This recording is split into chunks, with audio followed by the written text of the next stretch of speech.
Wait na. Dali.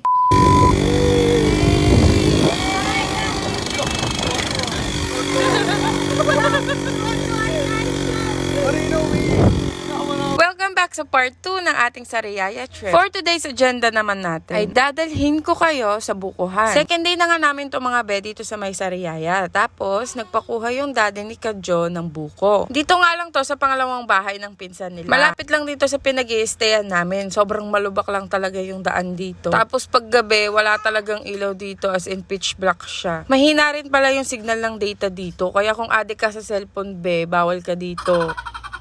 Tingnan nyo naman kung gaano kaganda yung paligid. Sobra talaga siyang nakaka-relax. Fast forward nga ng aming rides, ay nakarating na rin kami dito sa kanilang bahay. Eto nga pala yung bahay nila dito. Tapos konti lang din sila magkakapit bahay. Parang 4 lang ata o 3. Syempre at dahil feelingera ako, ginagaya ko yung mga nagva-vlog. O diba may paganyan pa. Ang feeling. So dito nga sa likod ng bahay nila ay maraming baboy. Sino sa inyo ang may gusto ng ganitong business? Laban lang, darating din kayo dyan. Pagdating nga namin dito sa likod ay nakita ko na to si Kadjo na may binibiak ng buko. Eto namang pinsan niya nag-aayos nitong kawit para pangkuha ng buko. At kung makikita nyo naman, sarap na sarap si Kadjo. Medyo di naman halata, diba? Ang sarap nga mga tinikman ko rin. Fresh yan. Pagkahulog ng pagkahulog. Tapos binuksan agad. Napakatamis. Pero parang ang sarap pagka medyo malamig-lamig siya. Tignan nyo naman kung paano ko ab-abin. Eto namang bunsong kapatid ni Kadjo, oh. Di papahuli yan si Colonel na yan. F na F pa nga niya eh. Ngayon ko nga lang din nakita itong pinakalikod nila. Ang dami pa palang baboy dito. Tagal-tagal ko na nga rin nagpupunta dito. Hindi man lang ako nakasilip dito sa pinakalikod nila. After nga magawa yung kawit, ayan at nanguha na nga sila ng iuuwi sa bahay. Nakailang sungkit din sila pero hindi na kaya ng powers nila. Palitan pa nga silang nanunungkit dalawa pero parehas na daw silang nangangawit. Hindi ko na nga rin tinapos videohan to si Kadjo kakakuha. Pati ako nangangawit. Ang tagal-tagal malaglag ng buko.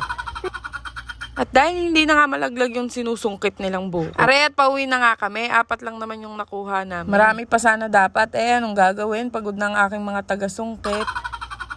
Pabalik na nga kami sa kulong-kulong nito. Nadaanan naman namin tong rambutan nila. Masasabi ko talagang tig-rambutan na kahit saan naman ako tumingin dito sa lugar nila. Puro rambutan. Sabi nga namin, ang sarap sana kaso kulay green pa. Una ngang tumikim tong si Purugoy. Tapos sabi niya, sobrang tamis daw. Hindi naman kami naniwala sa kanya kasi green na green pa nga. Kala ko nagjo-joke lang Nung tinikman ko ay talaga naman. Matamis pa sa matamis. Napakasarap. Pero yung gusto ko sa rambutan, yung matamis na maasim. Kayo, anong gusto nyo? After nga naming manguha ng buko, ito at naghihintay kami. Meron kasi kaming pupunta kami ng Cafe Banahaw. Second time ko na ngang babalik doon. Titignan natin kung ano nang nagbago doon sa lugar na yon. Pero sa next video pa yon. So for today, hanggang dito na lang muna. Bye-bye!